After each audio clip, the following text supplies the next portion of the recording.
Hallelujah. Good morning. ಹೇಗಿದ್ದೀರಿ ಪ್ರಿಯರೇ? ಚೆನ್ನಾಗಿದ್ದೀರಾ? ಕರ್ತನನ್ನು ಸ್ತುತಿಸುತ್ತಾ ಇದ್ದೀರಾ? ಈ ವರ್ಷಾಂತ್ಯದಲ್ಲಿ ದೇವರೊಂದಿಗೆ ಸಮಯ ಕಳೆಯುತ್ತಾ ಇದ್ದೀರಾ? ನಿಮ್ಮ ಹೃದಯ ಭಾರವನ್ನೆಲ್ಲ ದೇವರ ಮುಂದೆ ಹೊಯ್ದುಕೊಂಡು ದೇವರ ಸಮ್ಮುಖದಲ್ಲಿ ಸರಿಪಡಿಸಿಕೊಳ್ಳುವುದಕ್ಕಾಗಿ ಪ್ರಯತ್ನಿಸ್ತಿದ್ದೀರಾ? ಮತ್ತೊಂದು ಹೊಸ ವರ್ಷ ಪ್ರವೇಶಿಸುವುದಕ್ಕಾಗಿ ಆತುರ ಪಡುತ್ತಿದ್ದೇವೆ ಹೊರತು ಇದೇ ಜೀವಿತ, ಇದೇ ಬಲಹೀನತೆಗಳು, ಇದೇ ಫೇಲಿಯರ್ಸ್ಗಳು, ಇದೇ ಸ್ಥಿತಿಯಲ್ಲಿ ಮತ್ತೊಂದು ವರ್ಷದಲ್ಲಿ ಪ್ರವೇಶಿಸೋದು ಅವಶ್ಯಕವೋ? ಆಶೀರ್ವದಿಸಲ್ಪಟ್ಟ ಹೊಸ ವರ್ಷವಾಗಿರಬೇಕೆಂದು ಹ್ಯಾಪಿ ನ್ಯೂ ಇಯರ್ ಎಂದು ಹೇಳ್ತೇವೆ. ಆದರೆ ನಿಜವಾಗ್ಲೂ ಯಾವುದಾದರೂ ಒಂದು ವರ್ಷದಲ್ಲಿ ನಮಗೆ ಬಿಡುಗಡೆ ಉಂಟಾಗುವುದಾದರೆ ಆ ವರ್ಷ ಕ್ರಿಸ್ತನೊಂದಿಗೆ ನಾವು ನಡೆದಂತಹ ವರ್ಷವಾಗಿರುತ್ತೆ ಎಂದು ನೆನ್ಪಿಟ್ಕೊಳ್ಳಿ. ಹೌದಲ್ಲವೇ? ಎಚ್ಚರಗೊಂಡಿದ್ದೀರೋ ಇಲ್ಲವೋ? ಒಂದು ವೇಳೆ ನೀವು ಇತರ ದೇಶದಲ್ಲಿರೋದಾದರೆ ಇದು ಈವ್ನಿಂಗ್ ಆಗಲಿ, ಮಾರ್ನಿಂಗ್ ಆಗಲಿ, ಆಫ್ಟರ್ನೂನ್ ಆಗಲಿ, ಮತ್ತೊಂದು ಟೈಮ್ ಆಗಲಿ, ನೀವು ಕೂಡ ನಿಮ್ಮ ಸಮಯದಲ್ಲಿ ವೀಕ್ಷಿಸುವಾಗ ದಯವಿಟ್ಟು ಲೈವ್ ಚಾಟ್ನಲ್ಲಿ ನಿಮ್ಮ ಹೆಸರು ಟೈಪ್ ಮಾಡಿ. ಯಾಕೆಂದರೆ ಎಷ್ಟೋ ಪ್ರಯಾಸದಿಂದ ನಾವು ಈ ಸಂದೇಶ ಸಾರ್ತಿದ್ದೇವೆ. ನೀವು ಕೂಡ ಮೇಲು ಹೊಂದಬೇಕೆಂದು ಆಶಿಸ್ತಿದ್ದೇವೆ. ಈ ಅನುದಿನದ ಧ್ಯಾನ ನಿಮ್ಮಲ್ಲಿ ಅನೇಕರು ವೀಕ್ಷಿಸುತ್ತಾ ಇದ್ದೀರಿ, ಆದರೆ ಬೇರೆಯವರಿಗೆ ಶೇರ್ ಮಾಡ್ತಾ ಇಲ್ಲ.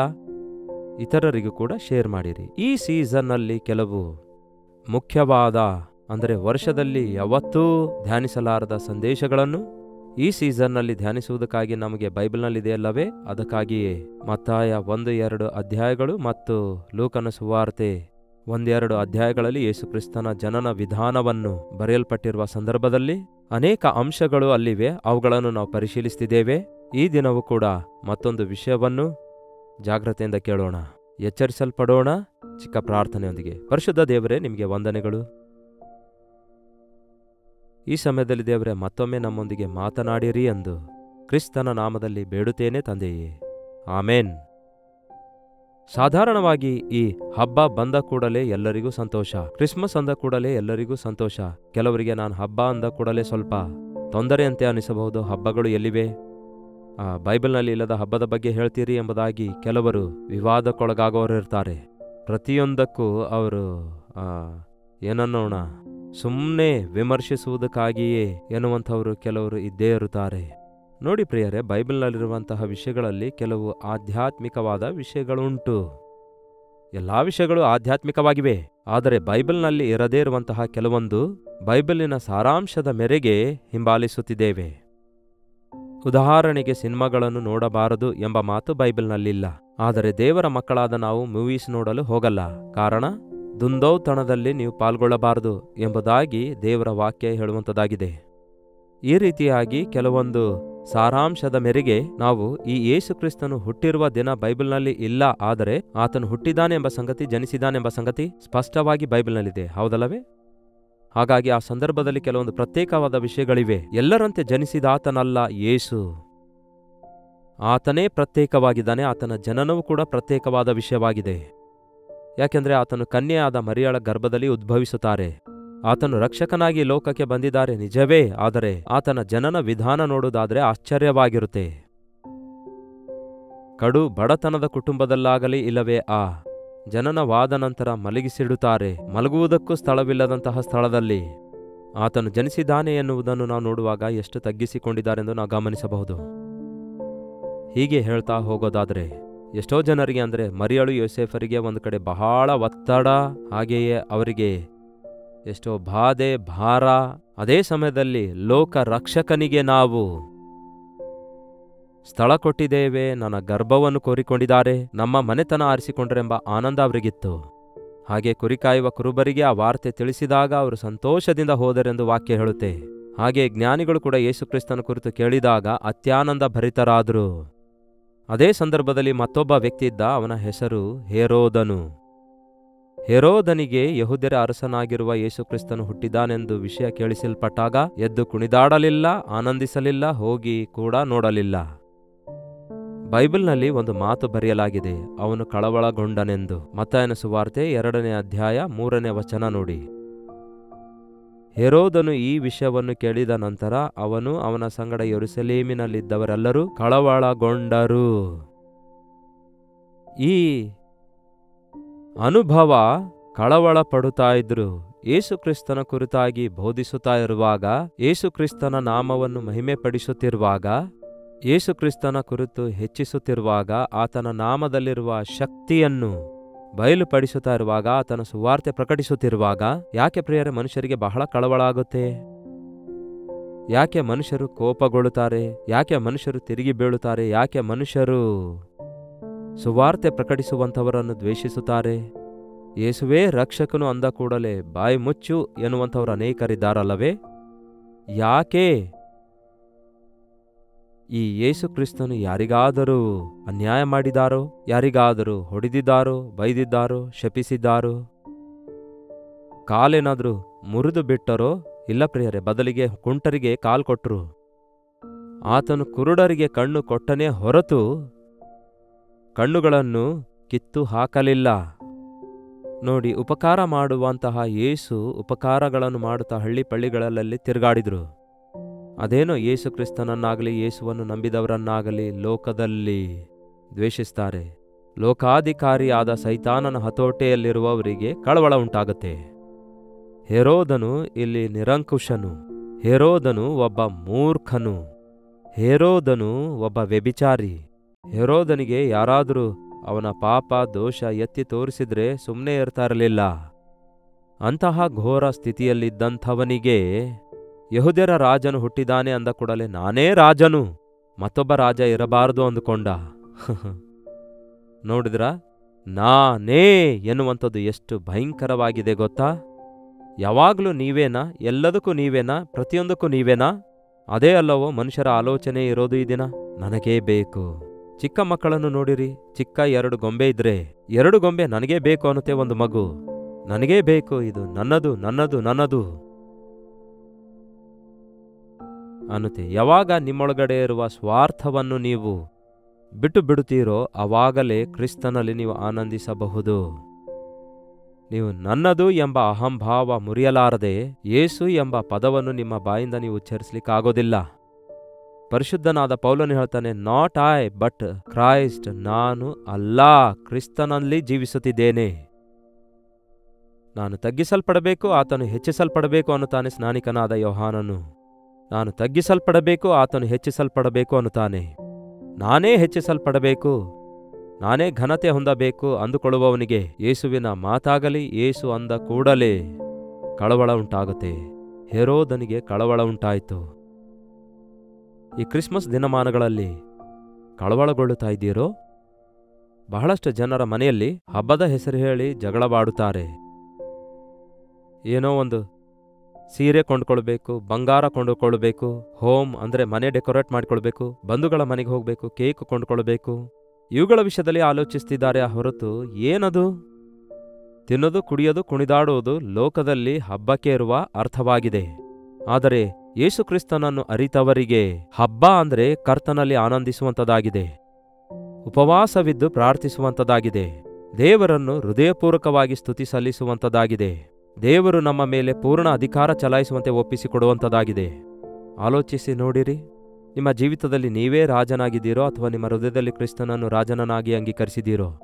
ನಾನೇ ನನ್ನ ಇಷ್ಟ ಅನ್ನೋದಾದರೆ ನಿಮಗೆ ಯೇಸು ಕ್ರಿಸ್ತನ ಕುರಿತಾದಂತಹ ಮಾತುಗಳು ಇಷ್ಟವಿರಲ್ಲ. ಬಹಳಷ್ಟು ಜನ ಹೇಳ್ತಾರೆ, ನನ್ನ ಯಜಮಾನರು ಯೇಸುವನ್ನು ನಂಬುವುದಿಲ್ಲ, ಯೇಸು ಬೇಡ ಅನ್ನುತ್ತಾರೆ. ನಮ್ಮ ಮಗನು ದೇವರ ಮಾತಿಗೆ ವಿಧೇಯನಾಗು ಅಂದರೆ ಅವಹೇಳನ ಮಾಡುತ್ತಾನೆ, ದೇವರ ಮಾತಿಗೆ ಅಸಹ್ಯಿಸಿಕೊಳ್ಳುತ್ತಾನೆ, ಮಾತ್ರವಲ್ಲ ಗೇಲಿ ಮಾಡುತ್ತಾನೆ. ಯಾಕೆ ಹೀಗೆ ಅಂದಾಗ ಅವಾಗ ಹೇಳ್ತಾರೆ, ನಮ್ಮ ಮಗನು ಪಾಪದಲ್ಲಿದ್ದಾನೆ, ಕುಡುಕನಾಗಿದ್ದಾನೆ, ನಮ್ಮ ಮನೆ ಯಜಮಾನರು ಜೂಜಾಟ ಆಡ್ತಾರೆ, ಕುಡುಕನಾಗಿದ್ದಾರೆ, ದುಷ್ಟ ಸ್ನೇಹಿತರೊಂದಿಗಿರ್ತಾರೆ. ಅದಕ್ಕಾಗಿಯೇ ಕತ್ತಲೆಯಲ್ಲಿರುವಂಥವರು ಬೆಳಕಿಗೆ ಬರಲ ಪ್ರಿಯರೇ. ಯೇಸು ಕ್ರಿಸ್ತನ ಕುರಿತು ಬರೆಯಲಾಗಿದೆ, ಬೆಳಕು ಲೋಕಕ್ಕೆ ಬಂದಿತು, ಆದರೆ ಮನುಷ್ಯರು ತಮ್ಮ ಕ್ರಿಯೆಗಳನ್ನು ಅಂದರೆ ದುಷ್ಕ್ರಿಯೆಗಳನ್ನು ತೋರ್ಪಡಿಸಿಕೊಳ್ಳದಂತೆ ಬೆಳಕಿಗೆ ಬರೋದಿಲ್ಲ. ಈ ಹೆರೋದನು ಮಾರ್ಪಡುವುದಕ್ಕಾಗಿ, ತನ್ನ ಪ್ರವರ್ತನೆ ಮಾರ್ಪಡಿಸಿಕೊಳ್ಳುವುದಕ್ಕಾಗಿ, ತನ್ನ ಬದುಕನ್ನು ಮಾರ್ಪಡಿಸಿಕೊಳ್ಳುವುದಕ್ಕಾಗಿ, ಆತನೊಬ್ಬ ಸರಿಯಾದ ರಾಜನಲ್ಲವೆಂದು ಗುರುತಿಸಿ ರಾಜಾದಿರಾಜನಾಗಿರುವ ಕ್ರಿಸ್ತನನ್ನು ಅಂಗೀಕರಿಸಲು ಇಷ್ಟವಿಲ್ಲದವನಾಗಿರೋದ್ರಿಂದ ಕಳವಳಗೊಳ್ಳುತ್ತಾನೆ.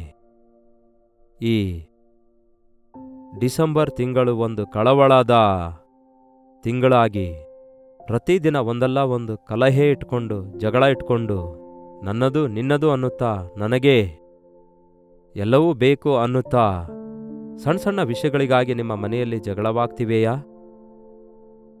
ಈ ಒಂದು ಹಬ್ಬ ಅನ್ನುತ್ತಾ ನಿಮ್ಮ ಬಂಧುಗಳ ಮನೆಗೆ ಹೋಗಿ ಅನಾವಶ್ಯಕವಾಗಿ ಮಾತಾಡಿ ಅನಾವಶ್ಯಕವಾಗಿ ನಿಂದೆಗೊಳಗಾಗಿ ಇರುವ ಸಮಾಧಾನ ಕಳೆದುಕೊಳ್ಳುವಂತಹ ಪರಿಸ್ಥಿತಿಯಲ್ಲಿ ಇರ್ತಾ ಇದ್ದೀರಾ? ನಿಜವೇ ಪ್ರಿಯರೇ, ಈ ಪ್ರಳಯದ ನಿಮಿತ್ತ ಈಗಾಗಲೇ ಎಷ್ಟೋ ನಷ್ಟ ಹೋದಂತಹ ಕುಟುಂಬಗಳಿವೆ. ಮಾತ್ರವಲ್ಲದೆ ಕಣ್ಣೀರು ಕಷ್ಟದಲ್ಲಿದ್ದಂಥವರು ಎಷ್ಟೋ ಜನ ಇದ್ದಾರೆ.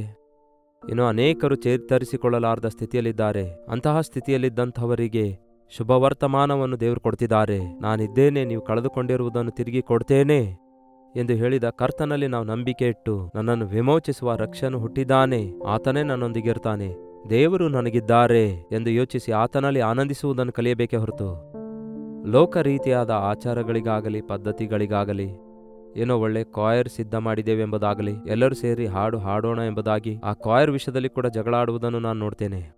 ಆ ಕಾಯರ್ನಲ್ಲಿ ನಾನು ಚೆನ್ನಾಗಿ ವಾದ್ಯ ನುಡಿಸಬೇಕು, ನಾನು ಚೆನ್ನಾಗಿ ನುಡಿಸಬೇಕು ಎಂಬ ಮನಸ್ಸಿನಿಂದ ವಾದ್ಯ ನುಡಿಸುವವರು ನನ್ನ ಸ್ವರವೇ ಕೇಳಿಸಲ್ಪಡಬೇಕು ಎಂದು ಕೆಲವು ಸ್ವರ ವ್ಯತ್ಯಾಸವಾಗಿ ಕೇಳಿಸಲ್ಪಡ್ತಿರುವಾಗ ನಿಮ್ಮ ಅಹಂಭಾವವನ್ನು, ನಿಮ್ಮ ಗರ್ವ ಅದರಲ್ಲಿ ತೋರ್ಪಡಿಸಿಕೊಳ್ತೀರಿ ಹೊರತು ಕ್ರಿಸ್ತನನ್ನು ಮಹಿಮೆಪಡಿಸುವುದಿಲ್ಲ.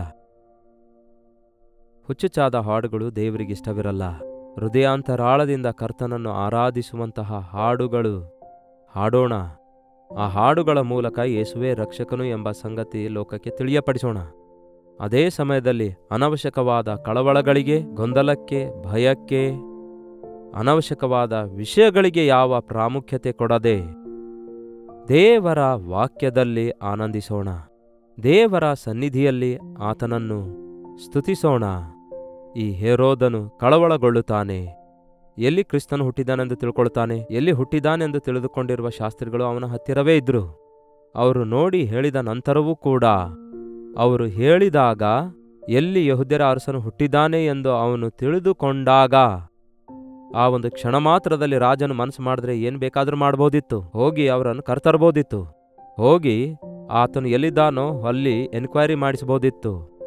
ಆದರೆ ಕಪಟತನದಿಂದ ಹೇಳ್ತಾನೆ ಆ ಒಂದು ಜ್ಞಾನಿಗಳಿಗೆ. ಆಗ ಆ ಜ್ಞಾನಿಗಳನ್ನು ಹೆರೋದನು ರಹಸ್ಯದಿಂದ ಕರೆಯಿಸಿ ಆ ನಕ್ಷತ್ರ ಕಾಣಿಸಿಕೊಂಡ ಕಾಲದ ಕುರಿತು ವಿವರವಾಗಿ ತಿಳಿದುಕೊಂಡು, ಅಂದರೆ ಎಷ್ಟು ದಿನಗಳಾದವು ಎಂಬುದಾಗಿ ತಿಳಿದುಕೊಂಡು, ಅಂದರೆ ಹೆಚ್ಚು ಕಡಿಮೆ 2 ವರ್ಷಗಳಾದವು ಎಂದು ಅವರು ಹೇಳಿರುವ ಮಾತಿನ ಮೇರೆಗೆ ಆಗ ಏನ್ ಮಾಡಿದೆನೆಂದು ಗೊತ್ತಲ್ಲವೇ? 2 ವರ್ಷ ವಯಸ್ಸುಳ್ಳಂತಹ ಗಂಡು ಮಕ್ಕಳನ್ನೆಲ್ಲ ಸಾಯಿಸುತ್ತಾನೆ. ಆ ಒಂದು ಪ್ರೋಸೆಸ್ನಲ್ಲಿ ಯೇಸು ಕ್ರಿಸ್ತನನ್ನು ಕೂಡ ಕೊಲ್ಲಿಸಿ ಬಿಡುವುದಕ್ಕಾಗಿ ಆ ಕಳವಳ ಎಷ್ಟು ಕ್ರೂರವಾಗಿ ಕೆಟ್ಟ ಸ್ಥಿತಿಗೆ ಇವನನ್ನು ಬೀಳಿಸಿತು ನೋಡಿರಿ. ಎಷ್ಟು ಕಪಟತನದಿಂದ ಮಾತಾಡ್ತಾನೆ ನೋಡಿರಿ. ನೀವು ಹೋಗಿ ನೋಡಿ ತಿಳಿದುಕೊಂಡು ಬನ್ನಿರಿ. ನಾನು ಕೂಡ ಬಂದು ಆತನನ್ನು ಪೂಜಿಸುತ್ತೇನೆ, ನನಗೆ ವರ್ತಮಾನ ಕಳಿಸಿರಿ ಅನ್ನುತ್ತಾನೆ. ನಾನು ಕೂಡ ಬಂದು ಆತನನ್ನು ಪೂಜಿಸುತ್ತೇನೆ. ಈ ದಿನಮಾನಗಳಲ್ಲಿ ನೋಡಿರಿ, ಕ್ಯಾರಲ್ ಸರ್ವಿಸ್ ಎಂಬುದಾಗಿ ಅಲ್ಲಲ್ಲಿ ಮೀಟಿಂಗ್ಸ್ ನಡೆಯುತ್ತಿರುವಾಗ ವಿಶ್ವಾಸಿಗಳೆಲ್ಲರೂ ಪ್ರಾರ್ಥಿಸುತ್ತಿದ್ದಾರೆ, ಎಷ್ಟೋ ಆನಂದ ಭರಿತರಾಗಿದ್ದಾರೆ. ಅದೇ ಸಮಯದಲ್ಲಿ ನಾಮಧೇಯವಾದಂತಹ ಕ್ರೈಸ್ತರು, ರಾಜಕೀಯ ನಾಯಕರು, ಪ್ರಭಾವವುಳ್ಳ ವ್ಯಕ್ತಿಗಳು ಆ ಗ್ಯಾದರಿಂಗ್ಸ್ ಹೆಚ್ಚಾಗಿರೋದ್ರಿಂದ ಅಲ್ಲಿಗೆ ನಾವು ಕೂಡ ಬರ್ತೇವನ್ನುತ್ತಾರೆ. ಯಾರನ್ನು ನೋಡಲು? ಯೇಸುವನ್ನು ನೋಡಿ ಆರಾಧಿಸುವುದಕ್ಕಾಗಿಯೋ, ಮನುಷ್ಯರನ್ನು ನೋಡುವುದಕ್ಕಾಗಿಯೋ, ಅಥವಾ ನಿಮ್ಮ ಜಂಬ ಕೊಚ್ಚಿಕೊಳ್ಳುವುದಕ್ಕಾಗಿಯೋ? ಇದು ಎಷ್ಟೋ ವಿಷಾದಕರವಾದ ಸಂಗತಿ. ಕೆಲವರಂತೂ ಬೇಸರಗೊಂಡು ಕ್ರಿಸ್ಮಸ್ ಬೇಡ, ಹಬ್ಬವೇ ಬೇಡ ಅನ್ನುತ್ತಾರೆ. ಅದೇ ಒಳ್ಳೆಯದಂದುಕೊಳ್ತೇನೆ ನಾನು ಕೂಡ. ಆದರೆ ವಾಕ್ಯದಲ್ಲಿರುವಂತಹ ಈ ಸಂದರ್ಭದಲ್ಲಿರುವ ಸಂಗತಿಗಳೆಲ್ಲವನ್ನು ನಾವು ಧ್ಯಾನಿಸಿ ಇಂತಹ ಹೆರೋದನ ಆತ್ಮ ನಮ್ಮ ಮೇಲೆ ಬರದಂತೆ ಕಳವಳಪಡಿಸುವ ಆತ್ಮ ನಮ್ಮಷ್ಟಕ್ಕೆ ನಾವೇ ತೋರಿಸಿಕೊಳ್ಳುವುದಕ್ಕಾಗಿ ಯಾವ ಅವಕಾಶ ಕೊಡದೆ ನಮ್ಮ ಕರ್ತನನ್ನು ಮಹಿಮೆ ಪಡಿಸೋಣ. ಕ್ರಿಸ್ಮಸ್ನಲ್ಲಿ ಕ್ರಿಸ್ತನೇ ಮುಖ್ಯವಾಗಿದ್ದಾರೆ. ಆತನೊಬ್ಬನೇ ಆರಾಧನೆಗೆ ಯೋಗ್ಯನು. ಆತನನ್ನು ಆರಾಧಿಸಿ ಆನಂದಿಸಬೇಕು. ನಿಮ್ಮ ಹೃದಯಗಳು ಪ್ರಶಾಂತವಾಗಿರಲಿ. ಸಮಾಧಾನ ಕೊಡುವುದಕ್ಕಾಗಿಯೇ ಯೇಸು ಬಂದಿದ್ದಾರೆ. ನಮಗೋಸ್ಕರವೇ ಈ ಲೋಕಕ್ಕೆ ಬಂದಿದ್ದಾರೆ ಹೊರತು ಕಳವಳಗೊಳಿಸಲು ಬರಲಿಲ್ವಲ್ಲ. ನಮ್ಮ ಕಳವಳಕ್ಕೆ ಕಾರಣ ನಾವೇ ಎಂದು ಗ್ರಹಿಸಿ ನಮ್ಮ ಸ್ಥಿತಿಯನ್ನು ನಾವು ಕರ್ತನ ಸನ್ನಿಧಿಯಲ್ಲಿ ಒಪ್ಪಿಕೊಂಡು ಆತನು ಕೊಡುವ ಸಮಾಧಾನದಿಂದ ತುಂಬಲ್ಪಡೋಣ. ಪ್ರಾರ್ಥನೆ. ಪರಿಶುದ್ಧ ದೇವರೇ, ಪ್ರೀತಿಯುಳ್ಳ ತಂದೆಯೇ, ಎಲ್ಲಿ ನೋಡಿದರೂ ಕೂಡ ಕಳವಳಗಳನ್ನೇ ನೋಡ್ತಿದ್ದೇವೆ, ಗೊಂದಲವನ್ನು ನೋಡ್ತಿದ್ದೇವೆ, ಜಗಳಗಳನ್ನು ನೋಡ್ತಿದ್ದೇವೆ, ಯುದ್ಧವನ್ನು ನೋಡ್ತಿದ್ದೇವೆ.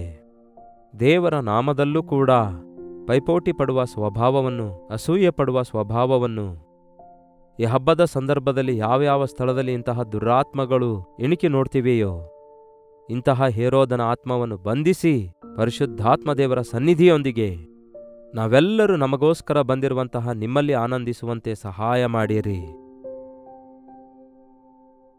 ನಮ್ಮಷ್ಟಕ್ಕೆ ನಾವು ನಿಮಗೆ ಸಮರ್ಪಿಸಿಕೊಳ್ಳುವಂತೆ ಕೃಪೆ ತೋರಿಸಿರಿ ಎಂದು ಯೇಸು ಕ್ರಿಸ್ತನ ನಾಮದಲ್ಲಿ ಬೇಡಿ ಹೊಂದಿದ್ದೇನೆ ತಂದೆಯೇ, ಆಮೇನ್.